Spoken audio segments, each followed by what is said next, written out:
I was born in Tontitown at the home of Albino and Agnes Maestri.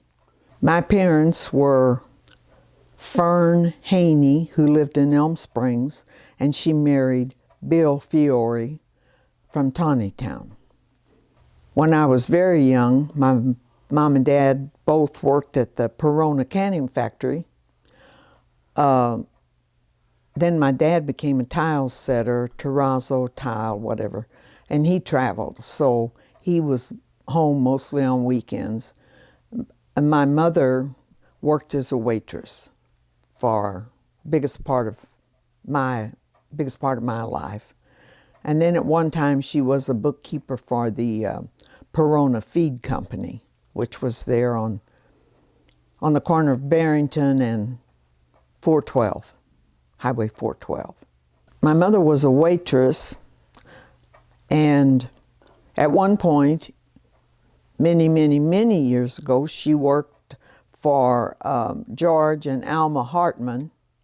They had a little cafe there in the Perona building. She worked for them. Then she worked in Springdale for Hal Brogdon at Chicken Little. She worked for Heine Derrick. He had a steakhouse. And of course, like 9 out of 10 women in Tontitown, she worked at the Venetian Inn. And I used to bus tables as a kid at the Venetian Inn with her. Well, I'd clean off the tables like a busboy. But us kids, girls or boys, they called us swampers back then. And the same, I went with her when she worked at Chicken Little. And through that, I became a waitress myself, I guess because all I knew. But my dad, as I said, was away most of the time. Once in a while when he was home, he would take me fishing with him down at the creek or whatever, but other than that, no. He always worked for somebody else. What I used to do as I was growing up for extra money, I never did like to babysit, but I did babysit a couple jobs. I used to babysit for Jack and Lavinia Zuppel, his wife. We called her Beanie, Jack and Beanie. I used to keep their children. I used to babysit Garvin and Eleanor Martini's children. He lived in Springdale and owned a dry goods store, and he employed a lot of us in his store because they were Catholic, had moved here, I think, from St. Louis. So because they attended our church, several of us young girls worked for him. I remember I was 9 years old, and Jack and Lavinia Zupo owned a store there on the corner of 412, and I don't know, it's just a little lane, but they had pottery from Oklahoma, that Arcoma. They'd sell pottery and local wine in the shop. And I would babysit the children in the back, and then on occasion, Beanie would have me go out and dust the bottles and stuff, and I was paid a little extra if I dusted the bottles. A routine at home, I spent an awful lot of time because with Daddy traveling and Mother working different hours, we really didn't have an automobile at the time. And during the winter, I would stay with my grandmother, my father's mother, up in Tontitown because she lived a block from the school. I didn't have to walk to school. In the summer, I would usually spend the summer with my grandfather on my mom's side. He lived in Elm Springs, and I would spend the summer down there while they worked and did. My grandparents on mother's side, that's maternal, was Louis Haney, and he married Laura Rogers. They were married in Nebraska and moved here at an early age whenever my mother was, I don't know what age she was. The only thing I know, when they were here living in Elm Springs, Her mother, my grandmother, died. My mom was 12 years old. Now, as far as my grandparents on my father's side, it was Mary Cortiana Fiori, and she married Peter B. Fiori. We always use the Peter B because there were two Peter Fioris that came over. One was Peter B and the other was Peter V. So we always designated, it sounded silly, but my grandfather Fiori, Nono, we called him, he had some chickens and he had a little vineyard, and he would work for other people, pruning and picking grapes and that kind of thing. My grandfather Haney in Elm Springs, he was a sort of a mechanic, and he worked at the Perona factory as like a maintenance man. If a piece of machinery break down and so forth, that's what he did. And then he farmed just some strawberries and a few milk cows. And that's all that I remember they ever did. My grandparents really were not in business as such. Grandpa Haney in Elm Springs, as I said, he had strawberries and some cows, but he worked on the farm, and I would pick strawberries with him. He and his second wife, Clementine Marsani, were married in 1940 because my grandmother died when my own mother was only 12 years old. So Grandpa remarried later on, and he and Clem would go to the fields and they'd make their garden, and they'd do with it whatever they had to do at the barn, and I would just go along with them, but I was very afraid of mice, so I tried not to get in the barn too. I'd kind of stand at the door, but then we'd go in, pick the vegetables out of the garden, and Clem would always fix supper. We'd have lettuce or eggs or never anything fancy, and I always felt sorry for her because I thought she had to work as hard as Grandpa did, but then she had to come in and he'd sit in a chair and she'd work. But there was never any problem. It was just my idea in my head. Now, as far as my grandparents, Nona and Nono Fiori, I really don't remember Grandpa. I don't remember Nono very much. I don't know what age. I think I was probably about 10 when he died. And so I lived with my grandmother, as I said, most of the time. And she would have a garden. She would put vegetables in the cellar. Back then you didn't have the freezers and everything. And at that time, she only had one daughter at home. Their youngest daughter was Elsie Mae. And now I feel sorry for Elsie Mae because I was 4 years younger than she was, and it was like, you don't even belong here, you're just in my way. But she never lost her temper, got mad at me if I left speck on the dishes. We'd take turns washing and drying. But no, they never had a business. And so it was just kind of the daily chores. My earliest memories of Tontitown is, I couldn't tell you what grade I remember, but I do remember going to school, and we'd take our lunch because there was no cafeteria or whatever. I didn't have to take my lunch because my Nona lived, like I said, less than a block from the school, and she'd always have lunch prepared. And Elsie Mae and I would go home for lunch. And on the days, Nona made bread once a week, homemade bread. And the day she would make the bread, we were all excited because she would tear off a little pinch and make a little roll of it and fry it. I guess she fried it either in lard or oil because it's a little cast iron skillet. And we'd have that with canned peaches. It was so good. Well, it would be Richard and B. Artemini's store.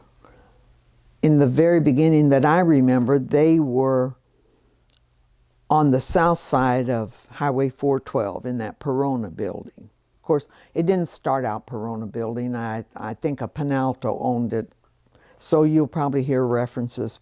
But their store was there, and eventually the Arteminis built a new mercantile across, I think in the early 50s or late 40s, and that's where you would shop. However, there was another little store about a block farther west on 412.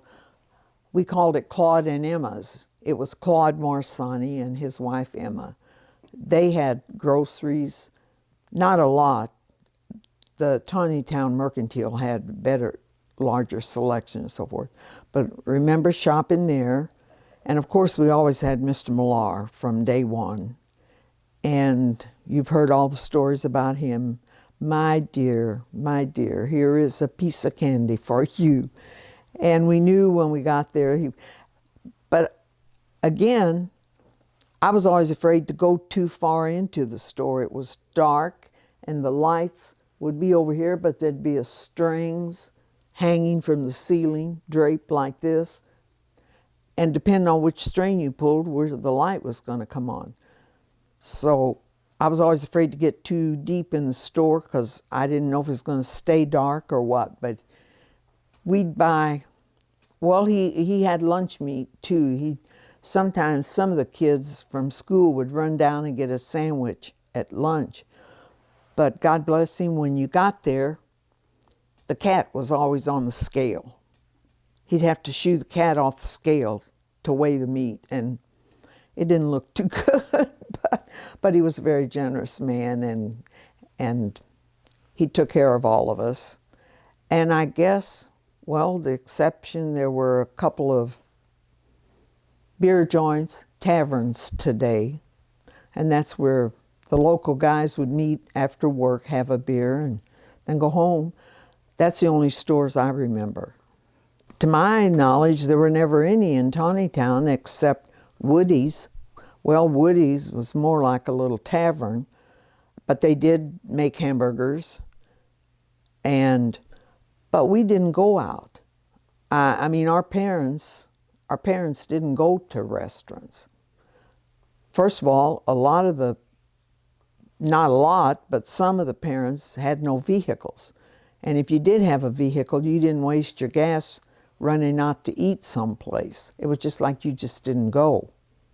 So I really can't remember anything. Well, of course, we had Mary Mastery's, but you don't go there with a house full of children, I mean, for the spaghetti and chicken dinners.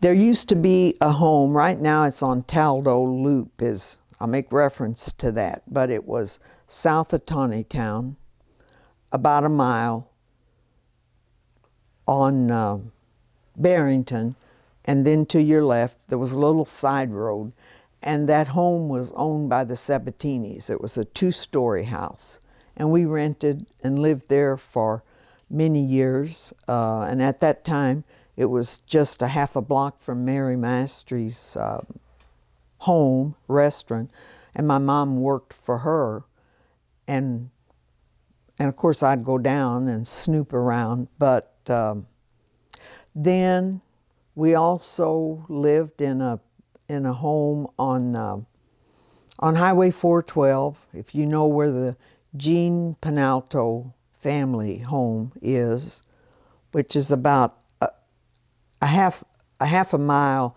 east of the school right now. Their original home is still there, but they had a little rent house, and my mom and dad and we lived there.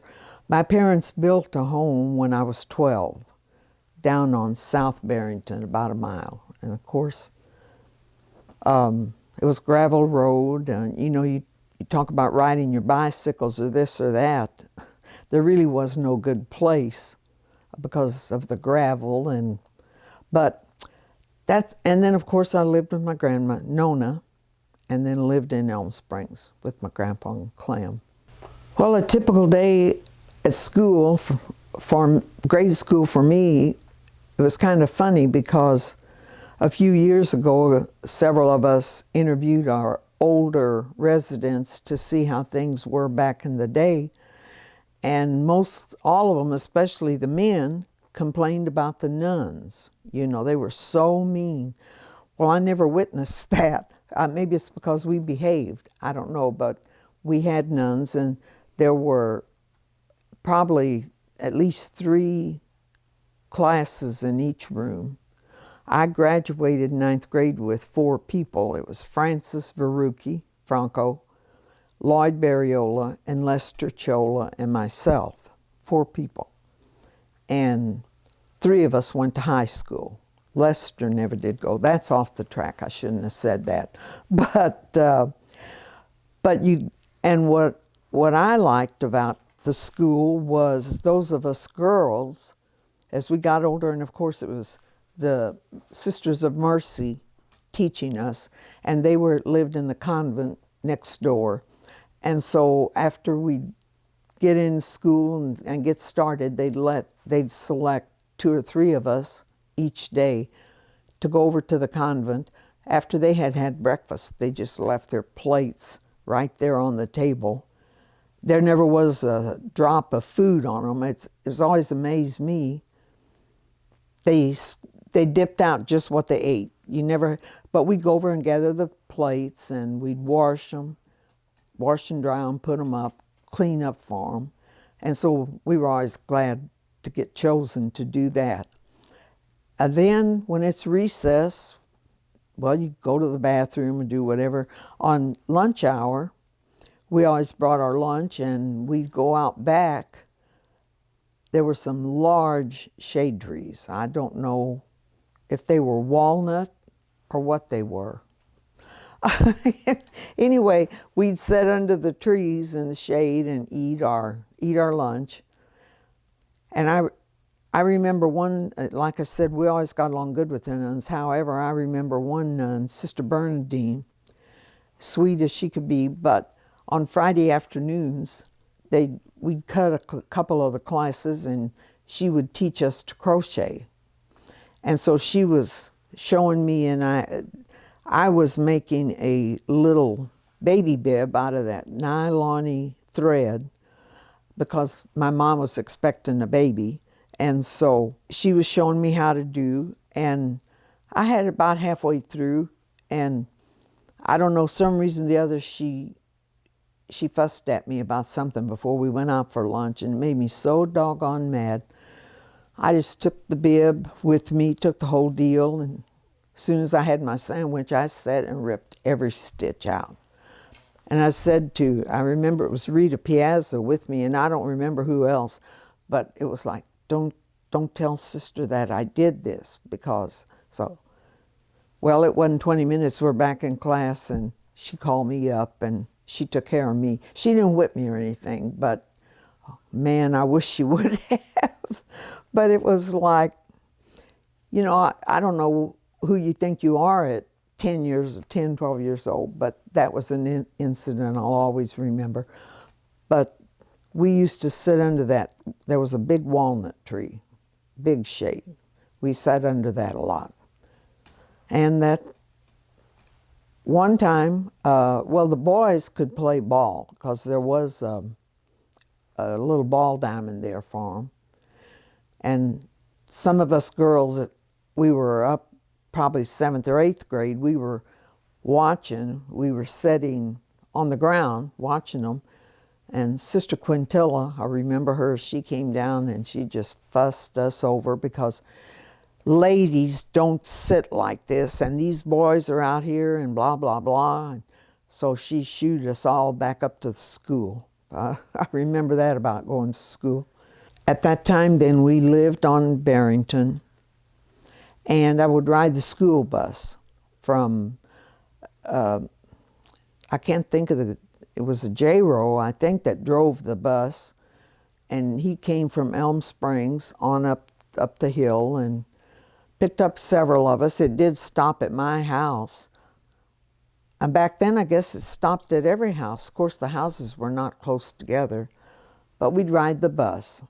And in my second year, as I knew more girls and more people, I'd ride the bus in and then spend the night with one of the girls, either Gay Warren or Margaret Johnson, and we'd go to school the next day, and then that next day I'd ride the bus and go back home. A lot of times on Friday, I would stay overnight because we had football games, basketball we could watch, so us girls would walk to the games. About 6 of us were a little group, and then on Saturday, one of our residents, Ernie Piazza, worked at Sturtevant's plumbing company, and so by around 4 or 5 o'clock, I would go to Sturtevant's and I'd ride back out to Tontitown with him. He'd let me off at the Tontitown Mercantile, and then I'd walk the rest of the way home. So that's how I got to see football games. And after I graduated Tontitown, I went to Springdale. At that time, it was Springdale High School only. And I think in our graduating class, I think we had about 100 kids. There was nothing exciting happened. Well, I was a cheerleader for a couple of years, but it was crazy because I still to this day don't understand football. But when Shirley Ducote or Nina Brogdon or whoever would say, "Come on, when they'd say, "Come on, we have to yell," then I figured that we did something pretty good. I don't know, but that's my high school days. And then when I was a junior, I didn't date, but I liked this kid, Danny Ray Watson, and he was a year ahead of me.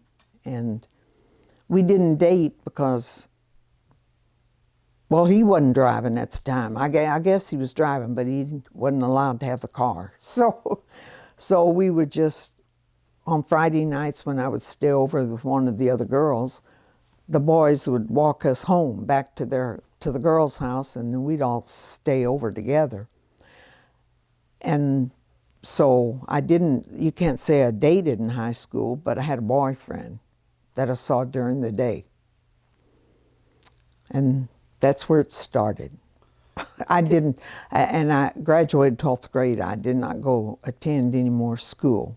After I graduated high school, the first job that I had was at the Farm Bureau Cooperative there on Business 71, and Clyde Kendrick was my boss. He was a wonderful man.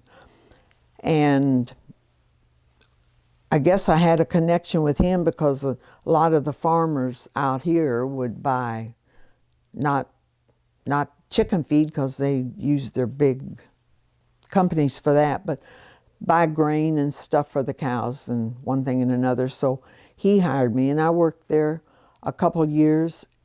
And because his sister, Jerry Kendrick, was working at First National Bank, she helped to get me on at First National Bank. And so I worked there, and now let me see. Well, I worked there before I was married, yes. And then Danny joined the armed services, and because we wanted to be married, but I was Catholic and he was only 19.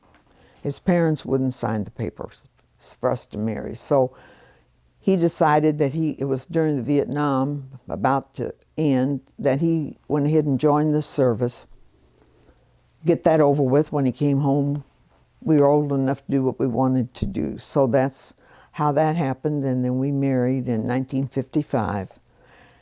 And he finished his Army, which had another year, and then he attended the University of Arkansas, graduated in 1960 as an engineer, and we went to St. Louis. He took a job with McDonnell Douglas Aircraft, and we lived there for 30 years. He retired, and then we came back home to Arkansas, Tontitown.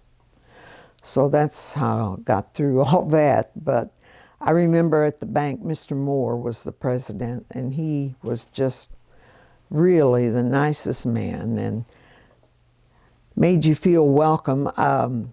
Several of us, you know, back in the day, there were a lot of people that didn't accept the Catholics too well.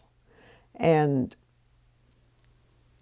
I'm not saying that he was prejudiced, partial or whatever, but they catered to a lot of us, gave us a chance. And so we appreciate that. It was wonderful coming back. However, in the meantime, he had developed a brain tumor in 1988. And so I guess that encouraged him to go ahead and retire. And we came back home, and we were home for 19 years. And then the tumor got the best of him, and we had to downsize, and he was losing more strength and everything. So we downsized and moved back to St. Louis, where our daughter is. And he passed away there in 2007. But when we moved back home, it was, I know people, this is not good to say, but actually those years that we were here, to me, that's the best part of our lives. And I know you should say it's when your children were small and all this stuff, but this was just so satisfying and wonderful to be back home. And eventually he became involved with the city council here in Tontitown, and he served on that as on the planning committee, on whatever, for a while. They became an alderman, and eventually in 1998 he was elected mayor, and he was mayor until 2005. He resigned because of his health, and that's when the next year we moved back to St. Louis, and that's where we are today. But that's where I am today. But I was very proud. There were a lot of accomplishments and things while he was in office, and the main thing that I personally was most proud of was the original hard work of getting the sewers out here. He was mayor, and our water superintendent was David Spinotto, who cut his teeth on the water coming to Tontitown, because for years we didn't have water here. But his father was his father was the person that worked, got the water. So naturally, his son David knew where every spigot and everything was in the whole city, and he was very helpful. Because of him, he and Danny worked hard, applied for permits and so forth to maybe establish a sewer system, and it became the Osage Basin. They were going to get together with Elm Springs, Cave Springs, Highfill, and Tontitown, and that was good. They worked and worked and worked. After 5 years, they received the permit to start, the permit from the EPA. It was a really exciting time. And they accomplished many good things while they established the walking trail in our city park and dedicated to Father Carenti, one of our pastors that was a wonderful person. And anyway, in 2005, he resigned because of his health, and we moved back to St. Louis. And I'm there with my daughter, and now I get to come home. I have been coming home every year for the Grape Festival, and it's wonderful. Of course, it makes me cry, but I'm happy there. I mean, it's good. It's 6 hours from home. You know, I really don't know. In fact, I was shocked myself when he agreed to become an alderman, to run or be appointed. I don't know what which it was for him to get started in it, because all his life he never was one to be real aggressive. You know, he's friendly and everything, but it was a side of him that I never knew. And when we got here, and like I said, he and David hooked at the hips, and he got self-confidence to do faith. I don't know what to say. Scott, I just don't even know how to say it. But I'm very proud of him. He loved the Italians and just loved it, loved them. And I still remember that one statement that he made when he was interviewed. I guess it was 2003, and they were still working, trying to get the EPA approval and everything they had to have. And he said, the person that was interviewing him, he said to him, big things are going to happen. If we get these sewers, big things are going to happen to this community. Not just the community, but the whole area. And honestly, I wish you could see it today. It's unbelievable. I could hardly find my way around. It's been a year since I've been here, and there's so much growth. It's wonderful. I mean, a lot of people don't like it because it's too much traffic, but they can live with it. Frances Franco, she passed away just a few months ago, and yesterday at the Grape Festival was the first time I've seen her two daughters since, and it's kind of brought me to, but oh yes, Frances was a city recorder for 25 years or more, I guess, and she knew everybody, and she knew what route to face you for, you know, and she was a big help because he was new to all of it. And of course, she had been a recorder back when Uncle Harry, the gentleman that's responsible for us having water, David's father, she was recorder whenever Uncle Harry was still mayor, and are still active. I'm not sure he held that position, but he was still active, and she worked right up into the day. She was wonderful. She knew everybody, and you didn't push her too far. I loved her personality. She was a sweetheart, and she was in my class, like I told you, that we graduated, and she'd keep you laughing. I don't want to skip anybody, but well, of course, the Aldo and Aggie Maestri.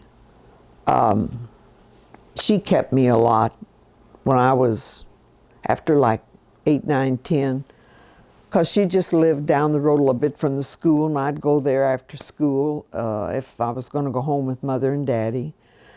And of course, Mother and Daddy played cards with Louis and Margaret Perona, and Joseph and Margaret Rosso, and Jack and Beanie Zuppo. That was and Louis and Helene Penalto. Now, Louis Penalto and Geely Penalto and Pete Penalto are brothers. There's more in the family, but I can't remember them. But Geely and Louis married girls from the East. They met them in the service. And when they moved here, they knew how to make pizza from scratch. And when they would play cards, I guess once a week or once, I don't know, it seemed like pretty often, Helene and Esther taught the gals how to make homemade pizza, and it was quite a, and then of course, when I was a child, my mom worked for Mary Mastery. I would be down there in the daytime. The only church that I actually knew and attended was the one that they just tore down a few months back. I couldn't tell you the year it was built. Maybe 42, is that what they're saying? But that's the only church I knew. Now, as a kid, I was in the choir because, like I said, Nona lived right there. And we would go to Mass before school each morning. Not everybody, but I did because she did. So we didn't sing during the week, but on the weekends, even us kids were allowed to be in the choir with the older people like Leo Penalto, Mabel Mersani, Virgil Verucchi, Lucy Posa, John Millar, the organist.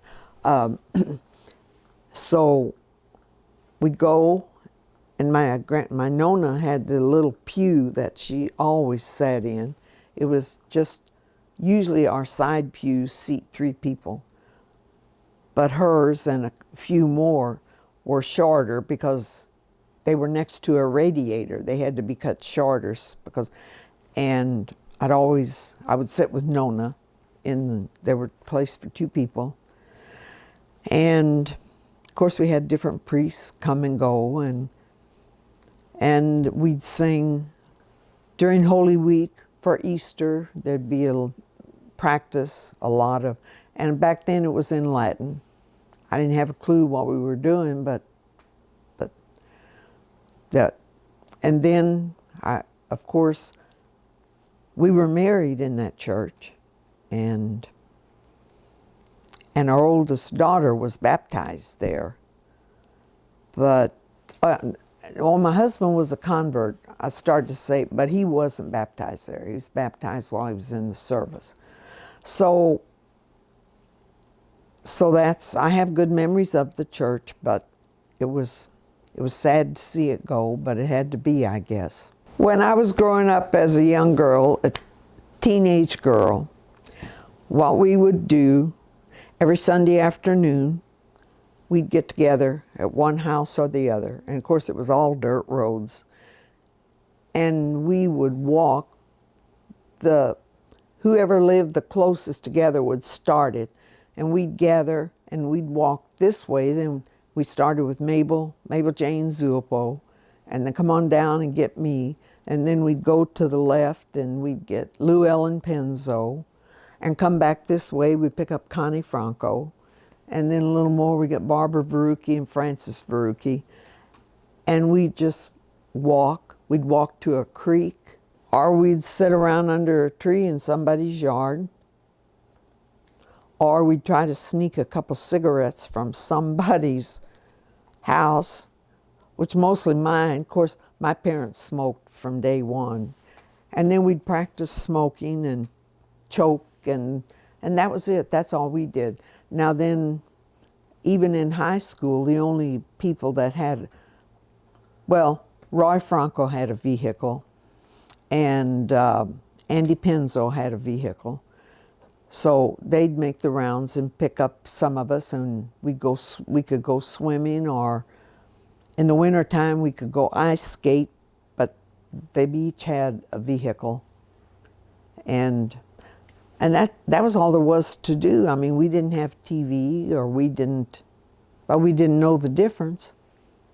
What the adults did as entertainment, in my mind, I never saw them do anything but play cards, and occasionally they would go like up to Knoll, Missouri, or I think Richard Artemini used to take the girls in the back of his truck, and they'd go dance. They'd dance. That's all you ever heard them talk about. Plus, the Montagani home, he had a big front porch, and they had a lot of daughters, and they would have big dances there. Even when I interviewed some of the people from Elm Springs that married guys from Tontitown, that's what they said they did for entertainment. They'd come here to Tontitown because that's where the good-looking boys were, and they always had women up at the Montaganis that they could dance with, and so really they just danced, and most of them didn't have a vehicle, so and were too busy farming and working, you know. To me, when I first started going, as I said, my Nona Fiori, lived on that corner of, she lived on the northwest west corner of Barrington 412. And right now the Tontitown Mercantile is on that corner, but behind it is a house. And that was my grandparents' house. Where that store is, it was an old building. I think they call it the Smith School. But it had a porch across the front, and it had some ground with it. And the first festivals that I remember were held right there. And all it was maybe like a sack race for some of the kids or the elderly. They have ice cream that you could buy. I don't remember if they had any carnival rides or not. So then you skip over across Barrington and on the church grounds now. I just remember my mother never worked during the day like a lot of the women did there. She sold advertisement for the book that they put together, and she would get her work before the festival, so she never went up, and so I never had experience with the dinners or with the chickens or any of that. But I'd be at Nona's for sure, because I could go down anytime I wanted to. I didn't have to, and you just go down and walk around, see what rides are there, and you'd gather up with your friends. You didn't have a lot of money to spend, but there were booths where you throw a ball at the rag dolls and that kind of stuff. Nothing electronic. And they did have the spaghetti dinners, but as a kid, I never really ever went down to even work at one, because like I said, my mom didn't come up for that, so I didn't either. But the men of the parish used to have a hamburger stand, and absolutely the best hamburgers you ever had. It's a grill, they'd grill them and smash them down, cook them in that grease. The buns would be hot. You don't find a Great Festival hamburger anymore that's fit to eat. But that's all I remember. Even the last years that we lived here before we had to move back to St. Louis, the only thing we do at the festival is come down, stop and buy some car tickets right there at that. Or we'd go through the arts and crafts place, look at that. Sometimes there's a lot, sometimes not much. And just put some chairs out beside the school in the shade, and the old timers, we'd sit and talk with each other and whatever. And of course now it's the same thing, but the younger people, they have bingo and lots of rides and a lot of commotion, a lot of people. And they do have entertainment, live music, 3 nights a week, and it's just altogether different. It's like a big city. Well, one tradition that I'd really like to talk about was Easter. Because of course, Holy Week, working up to Easter, being involved in the choir, I would attend every service, Holy Thursday, Good Friday, Holy Saturday, and so forth. And our grandmother, we always made fugazi, which is Easter bread, and I'm probably not pronouncing it properly, but it's a sweet bread with raisins. But Nona would, for us, for the grandkids, she would boil eggs and color them, just like you do. But then she'd pinch off her dough into a long roll, put that egg, and she'd cook it in a pie pan. She'd wrap that roll around the egg and bake them like that. She baked each of us grandkids a pie shape with the egg in the center. And then on Sunday morning, because we had fasted from, the night before and everything, we were to eat, and they would take that and some bread up to church on Holy Saturday to have it blessed. And then that would be the first thing that we'd eat on Easter morning. It was always a tradition. Now, for Christmas, a lot of times as I got older, after midnight mass on Christmas Eve, some of the family either Uncle Guy, Uncle Harry,